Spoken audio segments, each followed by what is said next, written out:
Muhammad Agung Hidayatullah alias Agung berusia 21 tahun adalah seorang pemuda desa dari Dusun Mawatsari, Desa Banjarsari Kulon, Kecamatan Dagangan, Kabupaten Madiun, Jawa Timur. Agung telah membuat heboh warga Madiun sepekan terakhir. Pemuda yang biasa berdagang es di depan pasar Desa Pintu kini ditetapkan sebagai tersangka atas keterlibatannya dalam kelompok hacker Bjorka Jumat 16 September 2022. Agung sebelumnya sempat diperiksa intensif sehari semalam di Bareskrim Polri, Jakarta. Sempat pulang beberapa jam, Agung kemudian ditetapkan sebagai tersangka. Tersangka inisial MAH. Adapun peran tersangka merupakan bagian dari kelompok Bjorka yang berperan sebagai penyedia channel Telegram dengan nama channel Bjorkanism. Selanjutnya, channel Telegram tersebut digunakan untuk mengupload informasi yang berada pada Bridget 2. Tersangka pernah melakukan posting di channel @Bjorkanism sebanyak 3 kali. Motif tersangka membantu Bjorka agar dapat menjadi terkenal dan mendapatkan uang. Itu motifnya.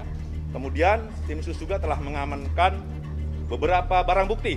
1 buah SIM card seluler Kemudian 2 unit handphone. MAH itu statusnya tersangka dan sedang diproses oleh tim sus. Sejauh ini pihak keluarga tidak mengerti mengapa Agung menjadi tersangka. Sebab ketika dipulangkan, Agung mengatakan dibebaskan dan dipulangkan karena minimnya alat bukti. Tidak akan dibebaskan. Kita dibebaskan dan dapat surat bebas dari Mabes Polri Jakarta, langsung ke Jakarta. Isinya apa maksudnya Pak? Isi? Ya, kebebasan dari pengambilan atau penangkapan selain. Informasi dari kepolisian, Mas Agung ini udah bebas gitu Pak? Sudah bebas, dibebaskan. Berarti informasi terbaru Mas Agung ini ditetapkan sebagai tersangka, keluarga belum tahu Pak? Belum tahu. Warga umumnya tak percaya jika Agung memiliki hubungan dengan Bjorka, sebab selama ini tak melihat Agung memiliki aktivitas yang berkaitan dengan perangkat komputer atau perangkat sejenisnya selain telepon genggam. Zani Dwi Hersanto, pemilik usaha es yang dijual Agung di depan pasar Desa Pintu, tak percaya jika Agung adalah anggota Bjorka. Selama 2 tahun menjadi karyawannya, dirinya terkenal baik dan jujur. Mas percaya nggak kali lagi dengan kejadian seperti itu, aku seperti itu? Nggak percaya Mas. Percaya ya? Nggak percaya. Kira-kira punya kemampuan IT itu nggak dia lihat dengan setiap hari itu? Nggak punya Mas. Kalau HP-nya sendiri apa Mas? Yang dipunya Agung yang katanya Xiaomi 10. Berapa Mas? HP-nya berapa? Satu aja. Oke. Itu memang biasa main kripto atau apa gitu Mas? Enggak. Selama di sini main game atau apa gitu? Main game aja. Cuman main game ya? Ini apa Mas? Mobile Legends sama Mobile Legends sih ya. Sering ngomong sama aku itu Mobile Legends lah. Menurut Mas percaya nggak kalau dia itu seorang hacker itu? Nggak percaya. Kenapa nggak percaya? Jadi kemampuannya saya tanya sesuatu ke HP saya lah. Saya kenapa Igung? Nggak ngerti Mas. Lo di YouTube aja lah kan gitu lah. Saya nggak tahu kan. Jadi nyeting HP saya bingung. Oh ya, apalagi itu ya. Kita nggak pernah ketemu dia kan kerja pagi pulang sore gitu. Kita nggak pernah jumpa dia. Itu kesehariannya di mana Pak? Kita pun nggak gaul kok, nggak ketahui saya. Sering di rumah kok. Oh gitu ya. Ya. Kalau kesehariannya selama sekolah? Saya pun nggak pernah ketemu. Jual es di sana itu loh, di dagangan itu loh. Ini kan Mas Agung sudah ditetapkan sebagai tersangka. Warga kaget nggak? Ya kaget juga sih, kayak pun waktu malam itu nggak tahu, sudah tidur semua kok. Tahu Tidak, maksudnya gini, di rumah ada komputer, laptop atau apa gitu? Nggak punya. Tidak hanya warga sekitar tempat tinggal Agung, Ketua Indonesian Cyber Security Forum atau ISCF, Ardi Suteja, juga memberi perhatian khusus atas penetapan tersangka ini. Sebab menurutnya, proses untuk menentukan tersangka dalam kasus semacam ini tidak sederhana.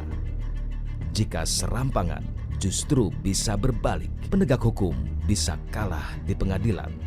Pak Ardi, saya ingin minta Pak Ardi ini menanggapi Pak, karena ini baru saja saya sempat riset Pak, pihak kepolisian ini menetapkan pemuda Madiun Muhammad Agung sebagai tersangka terkait dengan hacker Bjorka. Nah, kalau Anda melihat mengenai penangkapan itu tuh gimana Pak? Ada yang janggal kah atau ya seperti apa? Proses penanganan tersangka, apa yang kita sudah ketahui itu proses. Artinya itu sudah mengikuti prosedur, namun nanti yang akan menjadi tantangan bagi seorang penyidik adalah membuktikannya di pengadilan. Makanya proses dari awal sampai memberkas itu P21 itu benar-benar harus bukti-buktinya tuh harus lengkap, apalagi ini kasus terkait dengan digital ya. Kalau itu ada kelemahan itu nanti bisa dipatahkan oleh pengacara di dalam sidang pengadilan. Makanya saya pribadi melihatnya ya agak terkejut gitu, ada tersangka gitu. Padahal kalau udah bicara kasus digital ini prosesnya panjang sebetulnya penyidikannya. Dan mudah-mudahan aja ini ada ada titik terang ya, biar kita semua bisa tenang lah, balik ke kita bisa hidup normal. Hidup normal kembali ya Pak ya. Jadi nggak ngomongin soal itu. Pak, tapi kalau Anda terkejut itu konteksnya apa Pak? Kenapa cepat sekali. Apa yang membuat terkejut? Terkejutnya karena cepat sekali melihat itu, dan itu bukan si Bjorka. Bjorka itu kan tadi saya melihat ini kan bukan 1-2 orang. Namun pernyataan ini tidak disepakati oleh pegiat media sosial Mustafa Nahrawardaya. Menurut pria yang tidak lagi bisa membuka akun Twitter atas namanya ini, data yang disebarkan Bjorka pada kondisi tertentu bisa bersifat penting.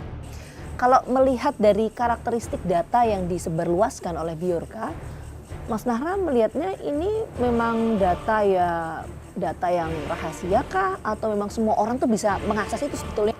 Jadi yang pertama yang perlu saya sampaikan adalah data-data yang di doxing, yang disebar oleh Bjorka, itu kadang suatu saat dianggap sebagai rahasia, super rahasia, yang tahu hanya Dukcapil misalnya.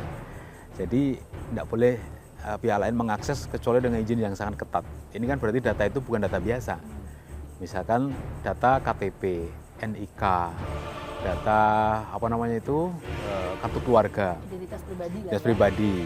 Itu yang punya hanya lembaga-lembaga tertentu yang mereka dibiayai oleh misalkan pemerintah, dalam hal ini Dukcapil, yang mereka memiliki data itu. Yang kedua adalah SIM card. Ini kan yang memiliki kan pertama adalah operator punya dia, lalu Kominfo punya. Jadi lembaga-lembaga yang mereka berkepentingan terhadap data itu. Bahkan 105 juta orang ya? Iya, banyak sekali. Itu banyak sekali. Banyak sekali. Jadi data ini memang kadang-kadang oleh pemerintah dianggap sebagai data yang sangat secure. Bahkan dibuatkan nanti, ini baru dibahas di Komisi 1 kalau tidak salah, ada rencana RUU perlindungan data pribadi. Itu kan berarti data-data yang tersebar ini kan bukan data yang biasa. Kadang-kadang nih. Tapi dalam kasus Bjorka ini kadang-kadang yang kedua. Tiba-tiba dianggap data yang biasa-biasa saja, bukan data-data rahasia, bukan data-data sensitif yang oleh pemerintah dalam hal ini Pak Mahfud MD, maka disimpulkan belum berbahaya. Kepolisian juga mulai memburu dan mencari tahu siapakah Bjorka sesungguhnya. Seorang pemuda asal Madiun, Jawa Timur pun diperiksa dan dinyatakan sebagai tersangka dalam kasus Bjorka. Tapi benarkah dia adalah Bjorka? Lalu siapa sebenarnya pemuda ini? Dan di manakah keberadaan Bjorka sesungguhnya?